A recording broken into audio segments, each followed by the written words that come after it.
Continuaremos con la serie del estudio del Sermón del Monte, enfocándonos en el versículo 4 del Evangelio según Mateo, capítulo 5. Pero antes de leer el texto, quisiera compartirles las siguientes palabras. Muchos aquí presentes son padres, y ustedes saben más que yo cuán gozoso es el impartir consolación cuando sus hijos están experimentando dolor o algún sufrimiento. Ahora, el gozo no es solo de los padres que consuelan.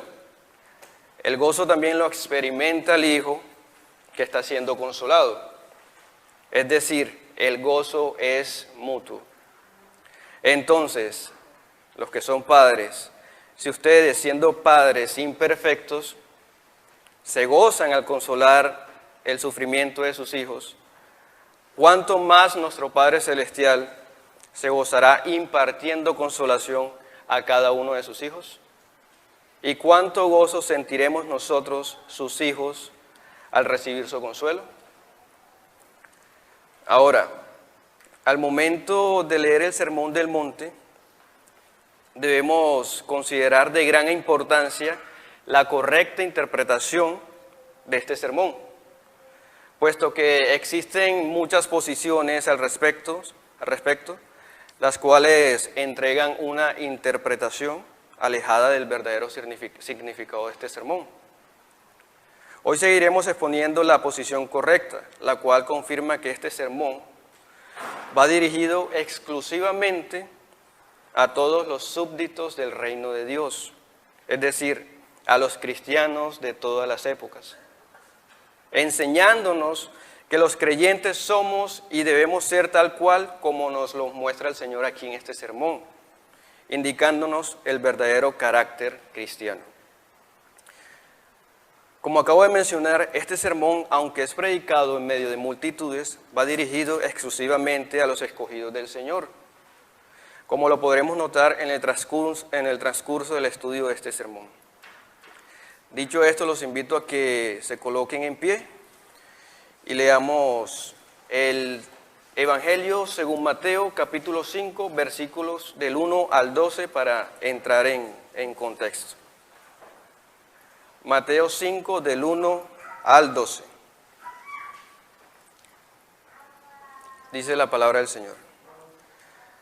Viendo la multitud, subió al monte, y sentándose, vinieron a él sus discípulos. Y abriendo su boca les enseñaba, diciendo: Bienaventurados los pobres en espíritu, porque de ellos es el reino de los cielos. Bienaventurados los que lloran, porque ellos recibirán consolación. Bienaventurados los mansos, porque ellos recibirán la tierra por heredad. Bienaventurados los que tienen hambre y sed de justicia, porque ellos serán saciados.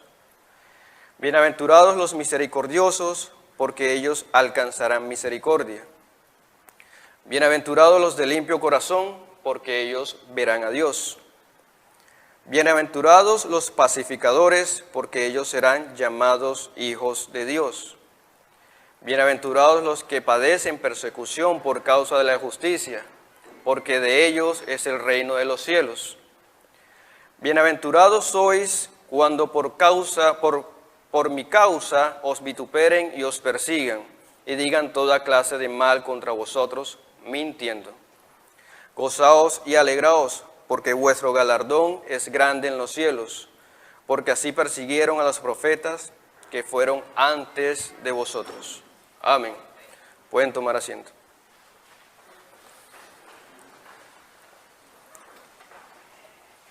Como acabamos de ver, cada una de las bienaventuranzas y sus respectivas promesas se encuentran en un mismo paquete. Es decir, no están separadas unas de otras, sino que están relacionadas entre sí y todas a la vez son dadas al creyente. Aquí el Señor no está haciendo una clasificación de cristianos, es decir, no está diciendo que existen el grupo de cristianos que son los mansos y otro grupo perteneciente al grupo de los limpios de corazón. No, Él aquí nos está enseñando el carácter del cristiano a lo largo de todo este sermón. Como podemos notar también, cada bienaventuranza está acompañada de una promesa. Estas promesas pueden ser o son de carácter escatológico, porque en su mayoría están escritas en verbos futuros, a excepción del versículo 3 y 10, que se encuentra en tiempo presente. Y esto se debe, mis hermanos, a que en el lenguaje escatológico se usa esta forma de transmitir el mensaje. Por ejemplo, en el Antiguo Testamento encontramos a los profetas entregando profecías al pueblo en verbo tiempo presente, e incluso como si esto ya hubiese ocurrido, hubiese pasado. Pero tales profecías se cumplieron años más tarde. Y mis hermanos, ¿cómo no aprovechar el momento para mencionar la mayor profecía de todas, que se encuentra en Isaías 53, versículos del 3 al 5, y leo para todos. Isaías 53, versículos del 3 al 5. Despreciado y desechado entre los hombres, varón de dolores, experimentado en quebranto, y como que escondimos de él el rostro. Fue menospreciado y no lo estimamos. Ciertamente llevó él nuestras enfermedades y sufrió nuestros dolores. Y nosotros le tuvimos por azotado, por herido de Dios y abatido. Mas él herido fue por nuestras rebeliones, molido por nuestros pecados. El castigo de nuestra paz fue sobre él, y por su llaga nosotros fuimos curados. Amén. Aquí notamos que el profeta habla como si tal acontecimiento hubiese ocurrido ya en su tiempo, es decir, en el momento en que estaba entregando el mensaje. Pero solo 750 años aproximadamente de haber sido profetizada, esta profecía la cumplió nuestro Señor Jesucristo. Este lenguaje escatológico es algo así como ya, pero todavía no. Entonces, con base a esto, podemos afirmar que las promesas que acompañan a cada una de las bienaventuranzas se nos entregan en tiempo presente, pero de forma parcial. ¿Cómo así? Permítanme explicarles con el siguiente ejemplo. Cuando estamos pasando alguna situación difícil, tratamos de conseguir alivio, por medio de la oración y la meditación de la palabra del Señor. E incluso nos acercamos a nuestros hermanos en la fe para que estos nos den palabras de aliento. Es decir, echamos mano de los medios de gracia, lo cual nos trae consolación. Sin embargo, mis hermanos, sabemos que mientras estemos en este mundo caído, sufriremos. Pero esta realidad nos lleva a meditar y a guardar aquella esperanza venidera, donde todo será perfecto y en donde no habrá sufrimiento alguno. Será hasta entonces y solo entonces cuando dichas promesas se cumplan en nosotros de manera completa y perfecta. Ahora, si bien es cierto que las bienaventuranzas son promesas, de manera implícita el Señor nos está mostrando que también son imperativos. Es decir, Él nos está ordenando a que seamos tal cual. ¿Por qué? Porque si somos cristianos, debemos ser tal cual lo está describiendo el Señor aquí. Todas estas bienaventuranzas son dadas al creyente por causa del reino. Es decir, solo están dirigidas a aquellos que viven por y para el reino de Dios. Es decir, la razón por la cual el Señor entrega el sermón, este sermón del monte, es por causa del reino de Dios y son dirigidas a aquellos que aguardan la esperanza de la vida eterna. Culminada esta breve introducción, demos inicio al estudio del texto de hoy. Y leo nuevamente para todos Mateo 5, pero el versículo 4. Bienaventurados los que lloran, porque ellos recibirán consolación. Esta bienaventuranza, mis hermanos, no es algo que el Señor, no es algo nuevo que el Señor haya dicho, no es algo nuevo que el Señor no haya dicho antes. El Señor ya lo había expresado en el Antiguo Testamento. Y se lo voy a compartir en el texto de Isaías 57:15, que dice: porque así dijo el alto y sublime, el que habita la eternidad, y cuyo nombre es el Santo. Yo habito en la altura y la santidad, y con el quebrantado de espíritu, para hacer vivir el espíritu de los humildes, y para vivificar el corazón de los quebrantados. En esta última parte que acabamos de leer, encontramos, por ejemplo, un paralelo con Mateo 5:3, cuando dice: y con el quebrantado y humilde de espíritu, para hacer vivir el espíritu de los humildes. Esto es un paralelo con Mateo 5:3. ¿Por qué? Porque Mateo 5:3 dice: bienaventurados los pobres en espíritu, porque de ellos es el reino de los cielos. Y el segundo paralelo que encontramos aquí en el texto es: y para vivificar el corazón de los quebrantados. Esto es un paralelo con Mateo 5:4, que dice, que es el texto que vamos a estar estudiando: bienaventurados los que lloran, porque ellos recibirán consolación. Podemos notar primero que dice espíritu de los humildes en Isaías, y en Mateo dice bienaventurados los pobres en espíritu. Este texto ya lo estuvo enseñando el pastor Edwin el domingo pasado. Y el segundo paralelo dice para vivificar el corazón de los quebrantados. Y el pasaje de Mateo 5:4 dice: bienaventurados los que lloran, porque ellos recibirán consolación. Ahora, vamos a mirar de una forma general todos los términos griegos que se usan para las palabras bienaventurado, lloran y consolación. Estos términos griegos que se utilizan en este texto son muy interesantes.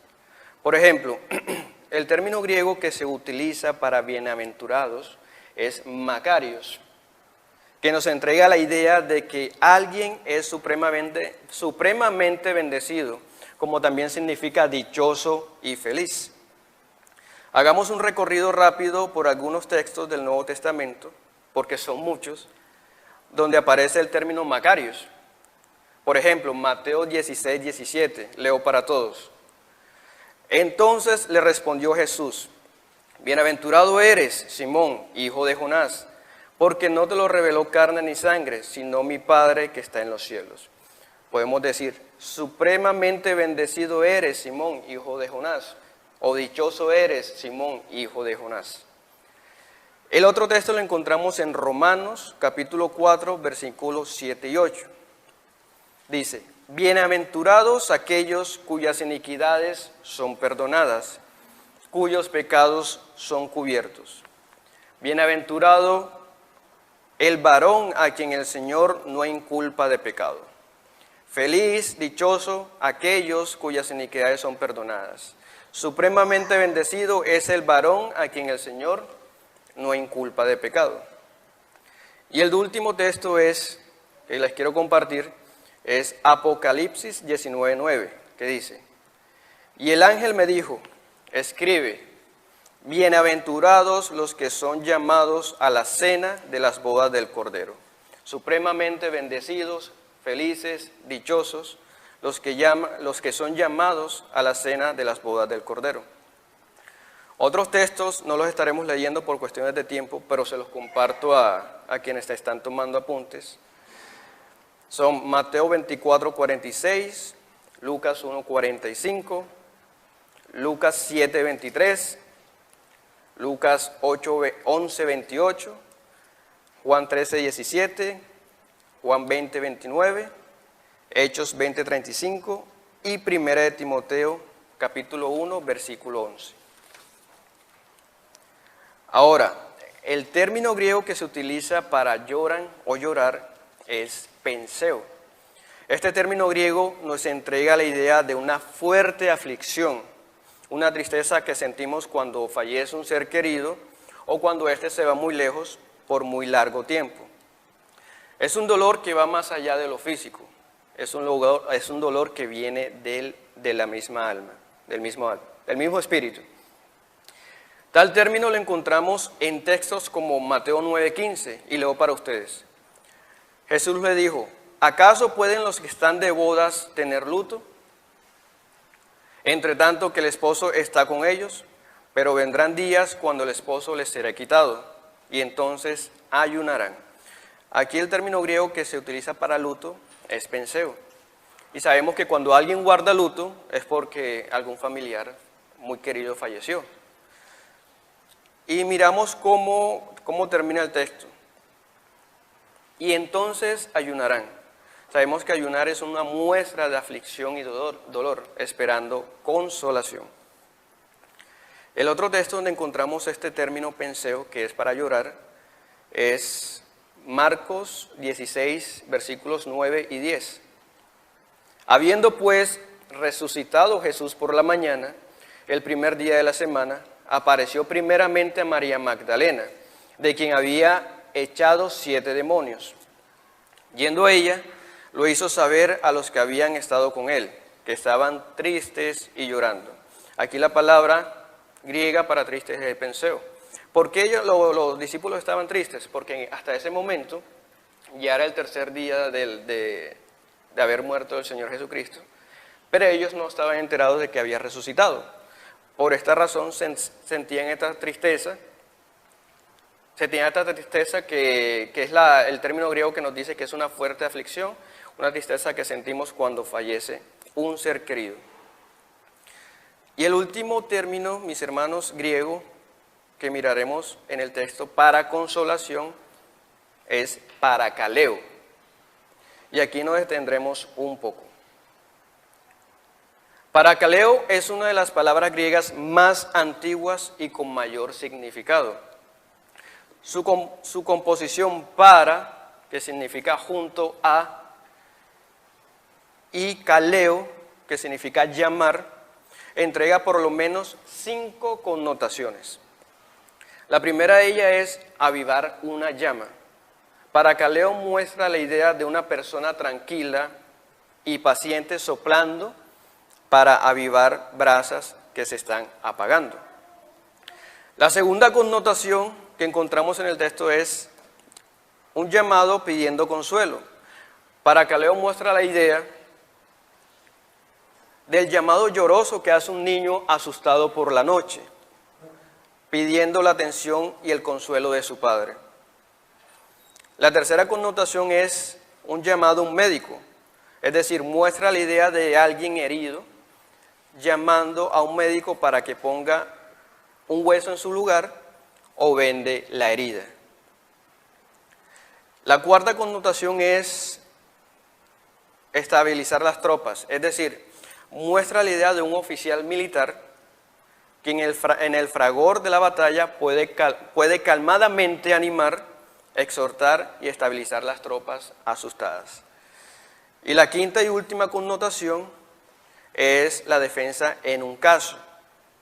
Parakaleo muestra la idea del abogado defensor apelando al juez en favor de su cliente.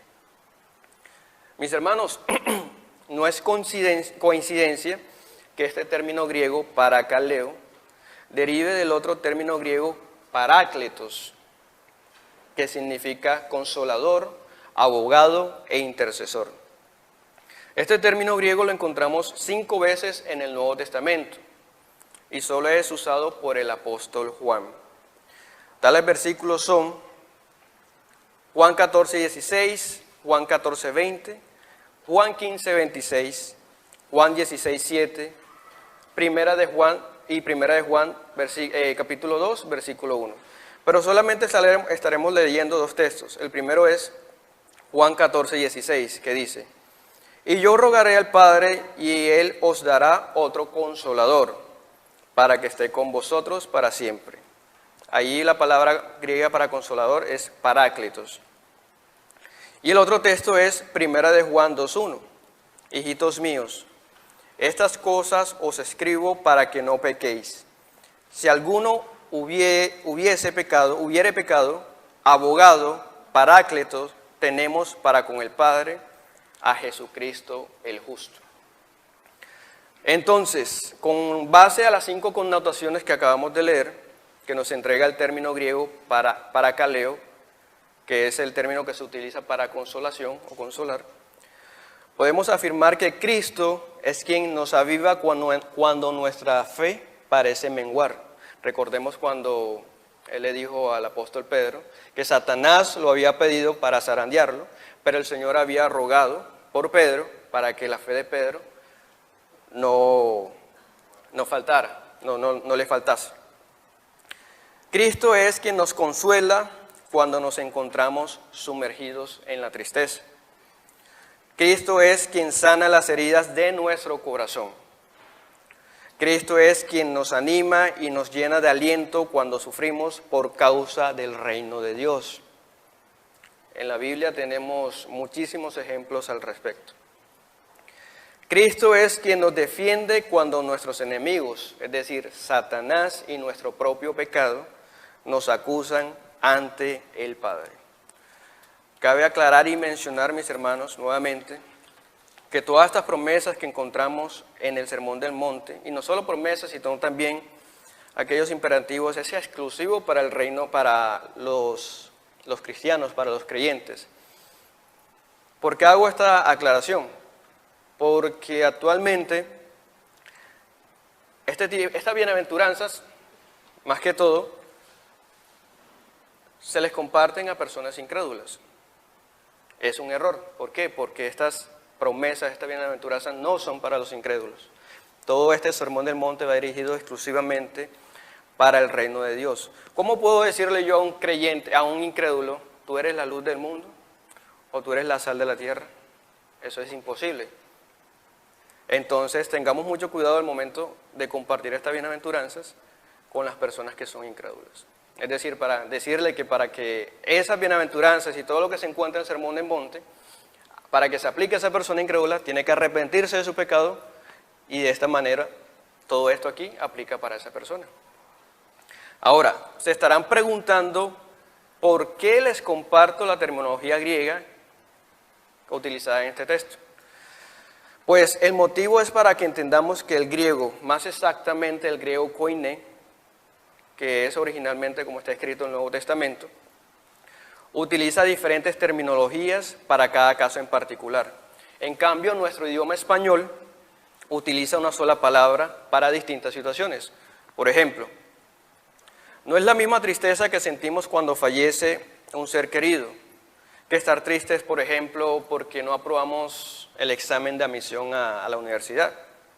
En español se usa la misma palabra, tristeza, pero son connotaciones totalmente distintas. En cambio, en el griego no ocurre así. Por ejemplo, en Lucas 13:28 dice, allí será el llanto y el crujir de dientes, cuando veáis a Abraham, a Isaac, a Jacob y a todos los profetas en el reino de Dios, y vosotros seréis excluidos. En este texto se utiliza el término griego klaudomos, para llanto, es decir, este término nos entrega la connotación de una lamentación y un remordimiento de conciencia por no haber hecho lo correcto. Es una connotación totalmente distinta a la que nos entrega Mateo 5:4, que es el texto que estamos leyendo. Bienaventurados los que lloran, porque ellos recibirán consolación. Como podemos darnos cuenta, son distintos términos griegos para cada ocasión en particular. O sea, los griegos utilizan esta forma de transmitir el mensaje. Todo esto, mis hermanos, nos debe animar a profundizar más en el estudio serio de la palabra de Dios y así comprender qué nos está enseñando el texto. Todas estas son herramientas que nos utilizan a tener una mayor comprensión de la interpretación del texto que estamos leyendo. Dicho esto, y teniendo un panorama un poco más amplio de la idea, veamos qué nos está diciendo el Señor en Mateo 5:4, y nuevamente lo leo para todos. Bienaventurados los que lloran, porque ellos recibirán consolación.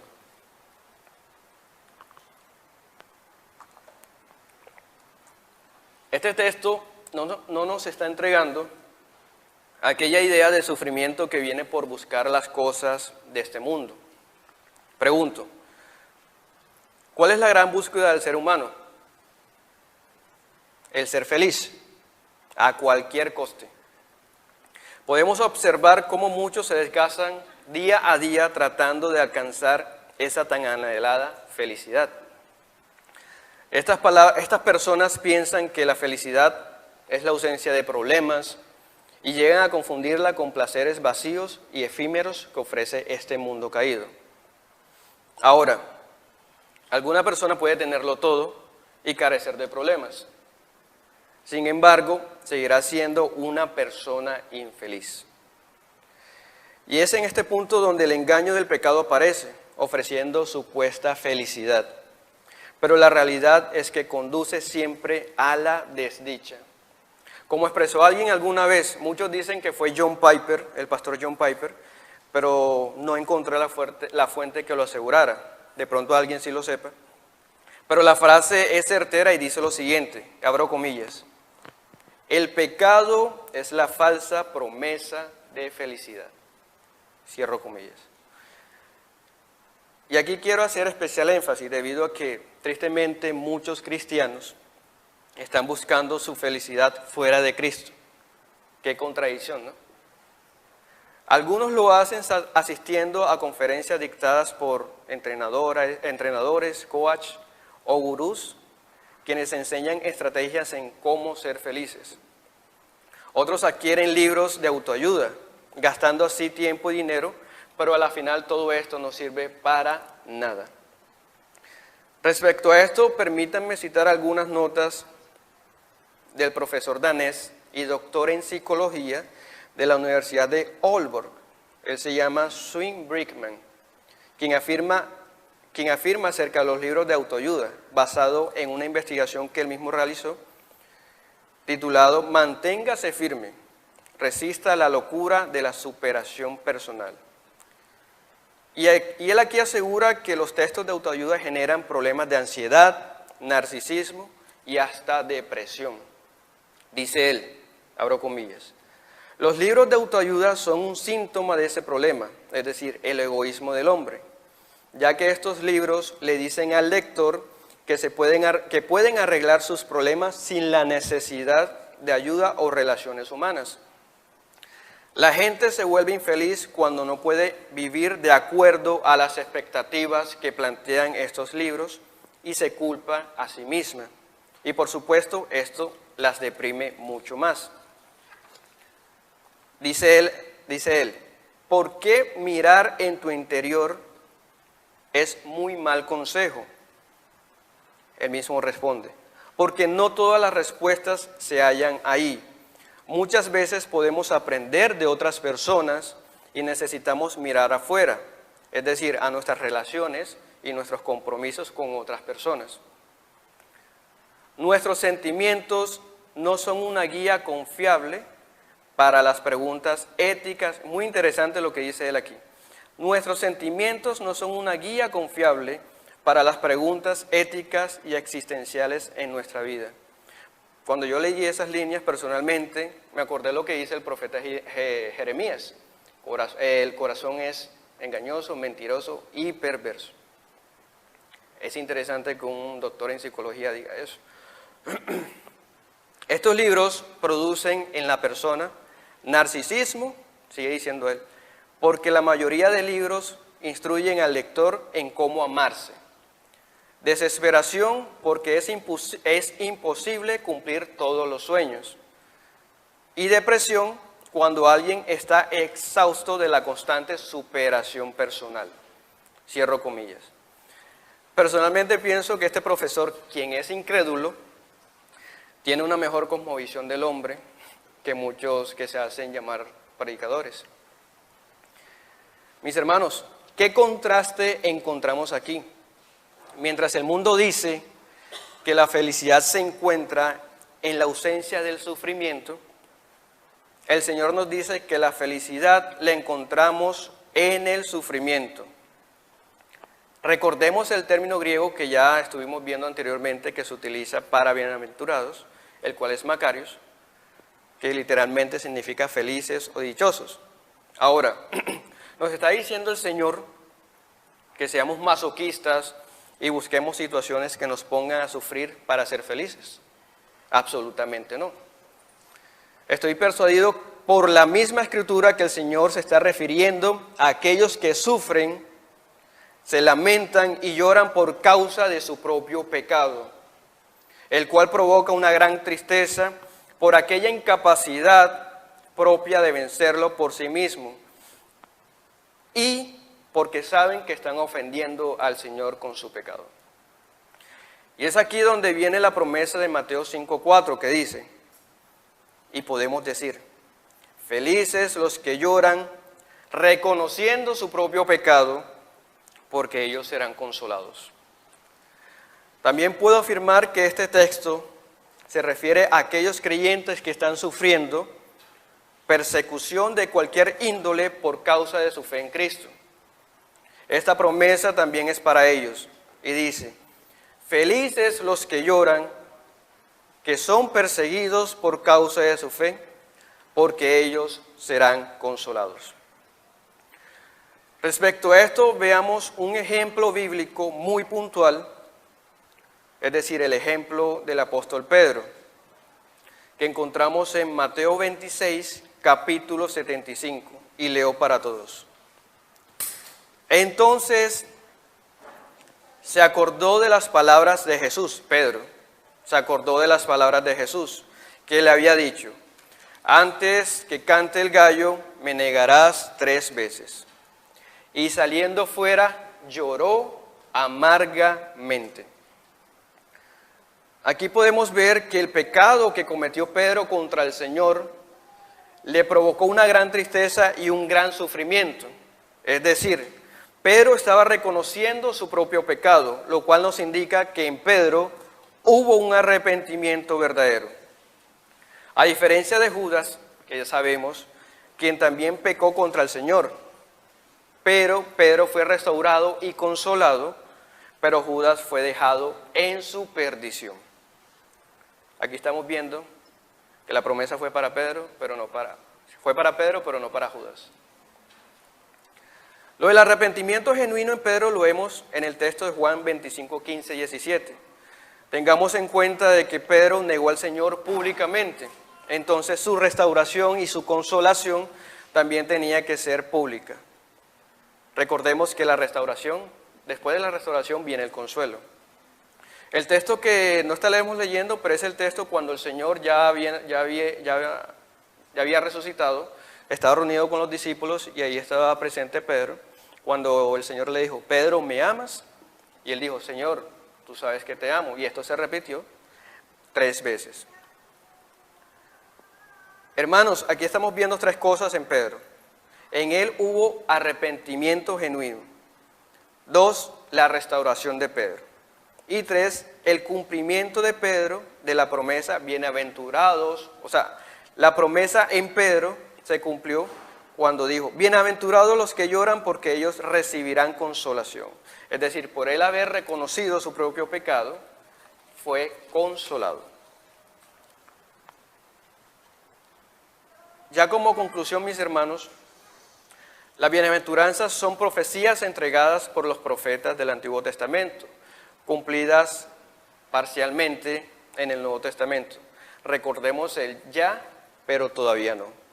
Y se cumplirán de manera perfecta en la eternidad. Ahora, ¿dónde encontramos que esta promesa se cumplirá de manera perfecta en la eternidad?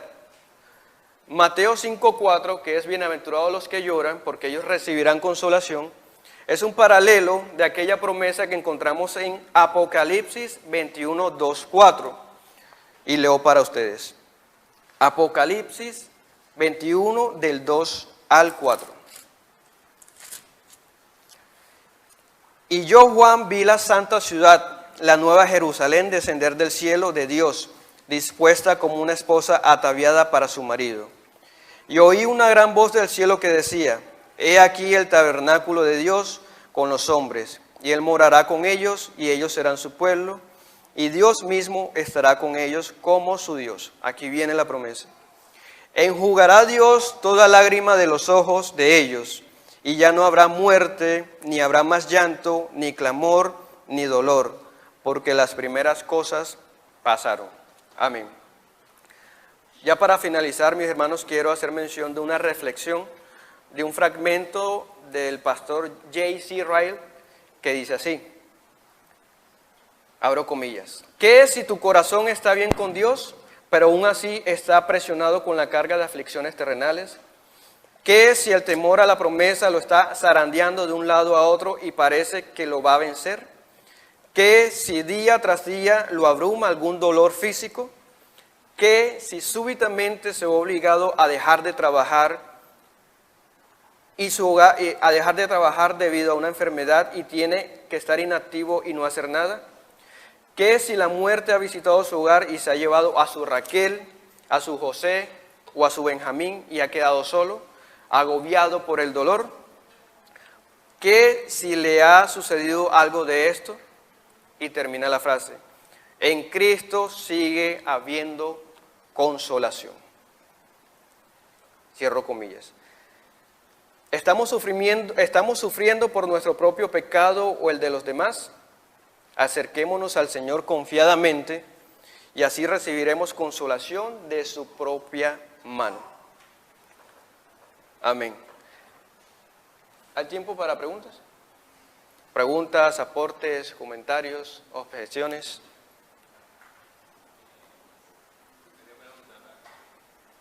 ¿Quién alzó la mano primero? ¿Por qué?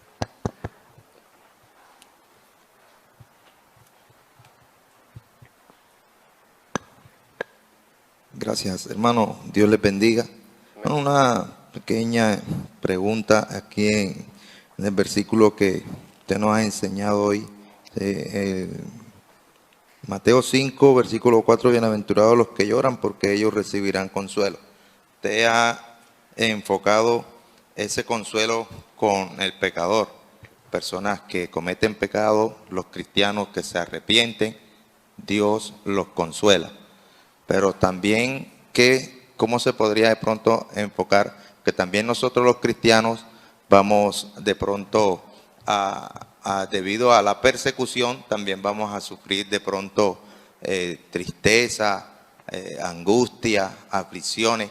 Pero también se podría enfocar ese texto ahí de que nosotros por causa de eso, como lo dice el versículo 10, donde bienaventurados los que padecen persecución por causa de la justicia, porque de ellos es el reino de los cielos.